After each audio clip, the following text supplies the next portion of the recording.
जय हिंद दोस्तों, स्वागत है आप सभी का सुरुचि स्टडी पॉइंट में। आज हम बायोलॉजी में प्रोटिस्टा जगत के बारे में जानेंगे। आज हम प्रोटिस्टा जगत के बारे में पढ़ने वाले। इससे पहले हमने मोनेरा जगत के बारे में जाना। हम जान रहे थे कि जो आर्यच वर्टेकर है वो पूरे जीव जगत को 5 भागों में वर्गीकृत किया है। एनिमेलिया, प्रोटिस्टा, आपका पादप, मोनेरा, कवक, ये सारी 5 जगत में क्या किया आपका आर्यच वर्टेकर ने इनको बांटा है। 5 जगत वर्गीकरण किसका है? तो आपका मोनेरा जगत आपका आर्यच वर्टेकर का है। उसके बाद मोनेरा जगत का जो 2 भागों में वर्गीकरण कार्लसवुर्ज करते हैं। मोनेरा जगत को 2 भागों में बांटते हैं कार्लसवुर्ज, एक आर्कटिक बैक्टीरिया और एक यू बैक्टीरिया, जो हमने इससे पहले बताया है कि आर्कटिक बैक्टीरिया क्या है और यू बैक्टीरिया क्या है जो मोनेरा जगत में आता है। तो हमने मोनेरा जगत के बारे में पढ़ा। आज हम प्रोटिस्टा जगत के बारे में पढ़ेंगे। क्या पढ़ेंगे बाबू? प्रोटिस्टा जगत के बारे में पढ़ेंगे कि प्रोटिस्टा जगत क्या है और प्रोटिस्टा जगत को कितने भागों में वर्गीकृत किया गया है, प्रोटिस्टा जगत को कितने भागों में बांटा गया है। ये सारी बातें आज हम जानेंगे इस वीडियो में। छोटा सा लेक्चर है, ज़्यादा बड़ा लेक्चर नहीं। सुनिए और समझिए, छोटा लेक्चर ही सुनकर आप अपने माइंड में उतना ही कैप्चर करने का कोशिश करें। क्या करें? कोशिश करें। अब देखिए, हम प्रोटिस्टा जगत के बारे में पढ़ने वाले। पहले थोड़ा सा बोलना चाहते कि जो भी स्टूडेंट हमारे वीडियो को देखते हैं प्लीज़ सब्सक्राइब भी कर दिया कीजिए, सिर्फ वीडियो देखकर, और स्किप ना करें। आपका देखिए कुंदन नाम के जो स्टूडेंट है हमेशा हमारे वीडियो देखते हैं, कमेंट करते हैं, हमको बहुत अच्छा लगता है। प्रदीप नाम के स्टूडेंट है जो हमेशा वीडियो देखते हैं और कमेंट करते हैं, हमको बहुत अच्छा लगता है कि हाँ, जो कुछ पढ़ने वाले भी विद्यार्थी हैं जो ज़्यादा पढ़ने वाला वीडियो देखते हैं और लाइक करते हैं। इसीलिए हम कहना चाहते हैं प्रदीप, अगर आप एक बार वीडियो देखते हैं और अच्छा लगता है तो हमारे चैनल को सब्सक्राइब जरूर कर दिया कीजिए। देखिए, प्रोटिस्टा जगत सभी एककोशिकीय और यूकैरियोटिक जीव का एक विभिन्नतापूर्ण समूह है। प्रोटिस्टा जगत में कहा गया है कि प्रोटिस्टा जगत में सभी जो जीव है वो एक कोशिकीय है। प्रोटिस्टा जगत में जितने भी जीव है वो एक कोशिकीय जीव है। एक कोशिकीय जीव हम किसे कहते हैं? जिसका शरीर एक ही कोशिका से बना हो, उसका जो शारीरिक संरचना है वो एक ही कोशिका से बना होता है, उसको हम एक कोशिकीय जीव कहते हैं। तो प्रोटिस्टा जगत आपको जहाँ देखने को मिलेगा, प्रोटिस्टा जगत में जितने भी जीव आएंगे उनका जो शरीर होगा एक कोशिका से बना होगा।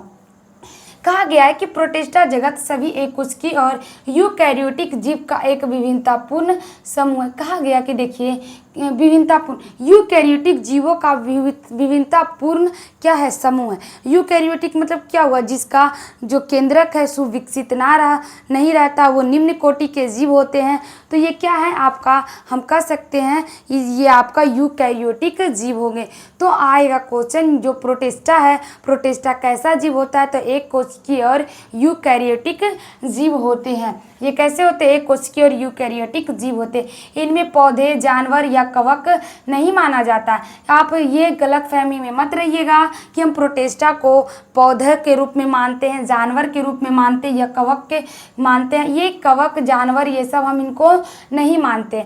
ना प्रोटिस्टा को हम पौधा कह सकते, ना जानवर, और ना ही हम उन्हें कवक कह सकते हैं। इस जगत के मुख्य अमीबा, पैरामीशियम और यूग्लिना इनका उदाहरण। जैसे इस जगत में जो मुख्य आपका देखने को मिलता है जीव, जो मुख्य जीव कौन से हैं? तो अमीबा, पैरामीशियम, यूग्लिना, प्रोटोजोआ, इसका आप बहुत ज़्यादा नाम सुने होंगे। हम लोग को 10वां में, आप 10th जब किए होंगे तो 10th में आपको पैरामीशियम, यूग्लिना, इसके बारे में, अमीबा के बारे में पढ़ना है। हमें 11th में भी पढ़ना है पैरामीशियम के बारे में, यूग्लिना के बारे में, को आपका अमीबा के बारे में। ये सब क्या एक कोशिकीय जीव है? क्या बाबू? एक कोशिकीय जीव है। इनमें जो भोजन होता है फूड के द्वारा आता है। क्या आता है? फुटपाथ के द्वारा ये भोजन अपना ग्रहण करते हैं। हम आगे एक एक करके अमीबा, पैरामीशियम, यूग्लिना सबके बारे में बताएंगे, लेकिन पहले आप प्रोटिस्टा जगत के बारे में जानिए। देखिए प्रोटिस्टा जगत के जो जितने भी जीव होते हैं उनका जो कोशिका में स्पष्ट केंद्रक और झिल्ली युक्त कोशिका अंग होते हैं।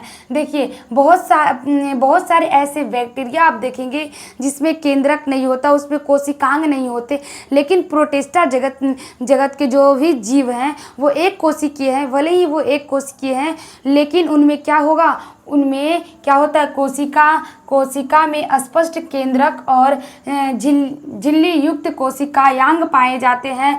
मतलब जैसे कि जो आपका प्रोटोजोआ आपका ये प्रोटिस्टा है, प्रोटिस्टा के जो भी जीव है, प्रोटिस्टा जगत में जितने भी जीव आते हैं उनका जो केंद्रक हमें स्पष्ट रूप से दिखता है।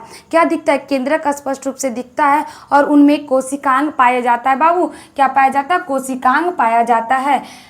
जल और नम्र स्थान पर रहते हैं। जो भी प्रोटिस्टा जगत के जीव होते हैं वो जल में ज़्यादा रहना पसंद करते हैं। प्रोटिस्टा जगत के जितने भी जीव होते हैं वो जल में रहना ज़्यादा पसंद करते। कहाँ रहना? जल में। और नम्र स्थान मतलब वो क्या, नमी वाले स्थान में रहना पसंद करते हैं। तो अगर आ गया कि आप प्रोटिस्टा जगत की विशेषताओं का वर्णन करें तो आप क्या लिखिएगा? पहले लिखिएगा कोशिका के आधार पे, जो कोशिका के आधार पे इनमें कोशिका में स्पष्ट केंद्रक पाया जाता है। झिल्ली नुमी कोशिका अयांग होती है। और अगर इनका स्थान, ये किस स्थान पे रहते हैं तो स्थान में लिखिएगा ये जल में और नम्र स्थान में ज़्यादा रहना पसंद करते। कौन? आपका प्रोटिस्टा जगत के जीव। पोषण इनमें कैसा होता है? प्रोटिस्टा जगत के जीव में पोषण कैसा होता है? तो प्रोटिस्टा जगत के जीव में जो पोषण होता है वो स्वपोषी भी होते हैं, प्रकाश संश्लेषण के दौरान अपना भोजन बनाते हैं। कुछ जीव परपोषी भी होते हैं। कुछ जीव क्या होते हैं? परपोषी भी होते हैं। कुछ जीव मृतजीवी भी होते हैं। मतलब इनमें अलग अलग प्रकार के पोषण करने वाले जीव पाए जाते हैं। किसमें बाबू? तो आपका प्रोटिस्टा में अलग अलग पोषण करने वाले जीव पाए जाते हैं। इसमें स्वपोषी, परजीवी को हमने 1000 बार डिफिनेशन दिया है कि परजीवी वैसे जीव को कहते हैं जो क्या दूसरे पे रहकर अस्थायी या अस्थायी रूप से दूसरे जीवों पे रहकर अपना क्या भोजन ग्रहण करता है, उसको हम परजीवी कहते हैं।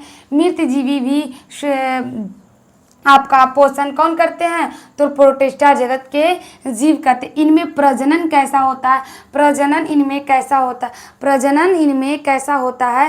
तो इनमें लैंगिक प्रजनन भी होता है और अलैंगिक प्रजनन भी होता है। जब दो जीव मिलकर अपने जैसे संतान को उत्पन्न करता है उसे हम क्या कहते हैं? प्रजनन। इसमें लैंगिक प्रजनन भी होता है और आपका अलैंगिक प्रजनन भी होता है। किसमें? आपका ये प्रोटिस्टा जगत में। आपका किस में? प्रोटिस्टा। तो प्रोटिस्टा जगत में पूछेगा कि पोषण कैसा होता है? तो पोषण स्वपोषण होता है और आपका परपोषी मृतजीवी भी होते हैं। प्रजनन इनमें दोनों प्रकार के होते हैं, लैंगिक प्रजनन और अलैंगिक प्रजनन भी होते हैं। अलैंगिक प्रजनन, जब एक जीव से किसी भी संतान का उत्पत्ति होता है उसे हम अलैंगिक प्रजनन कहते हैं।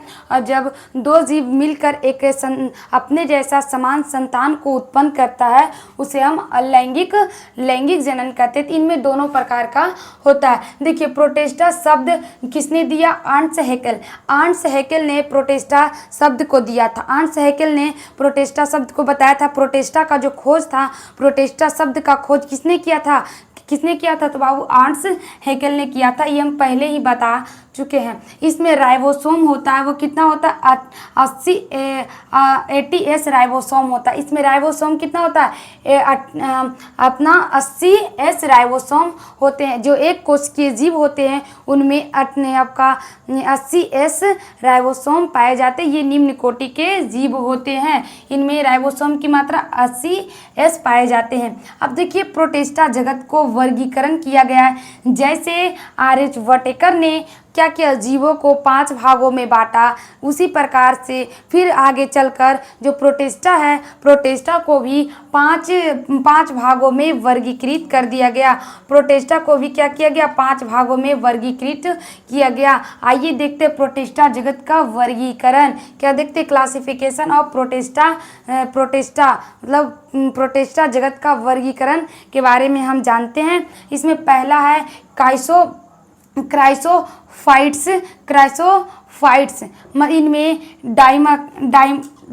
इनमें डाइटम और सुनहरे शैवाल आते हैं। इनमें क्या आते हैं?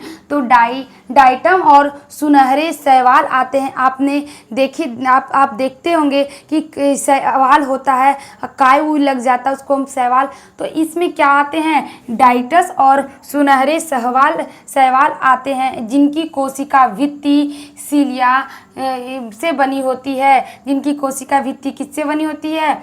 सीलिया से बनी होती है। ये स्वपोषी होते, इनमें कैसा पोषण होता है? तो स्वपोषी। ये शैवाल हम कह सकते हैं ना ये पेड़ है ना ही पौधा, ये बहुत छोटे छोटे काई के तरह होते हैं शैवाल।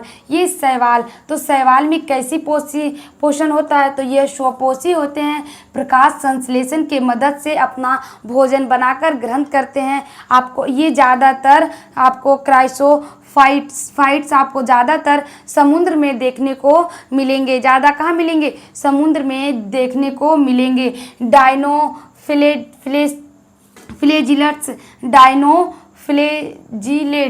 डायनोफ्लेजिलेट्स के बारे में देखते कि डायनोफ्लेजिलेट्स में क्या होता है। ये प्रकाश संश्लेषी जीव होते हैं। ये जो डायनोफ्लेजिलेट्स हैं वो क्या हैं? तो प्रकाश संश्लेषी जीव हैं जो लाल रंग की लहरें बनाते हैं। ये लाल रंग के जीव होते हैं। ये जो होते हैं वो कैसे, इसमें जो आपका पोषण कैसा होता है? तो ये प्रकाश संश्लेषी होते हैं। अब देखिए इग्लाइंडो को हम देखते हैं, यह कैसी, इसमें स्वपोषी और परपोषी दोनों प्रकार का पोषण होता है।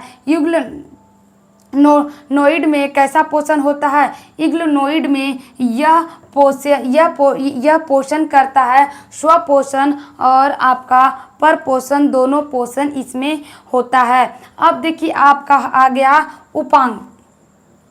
अवपंग कवक में जो होता है वो मृतपोषी होते हैं।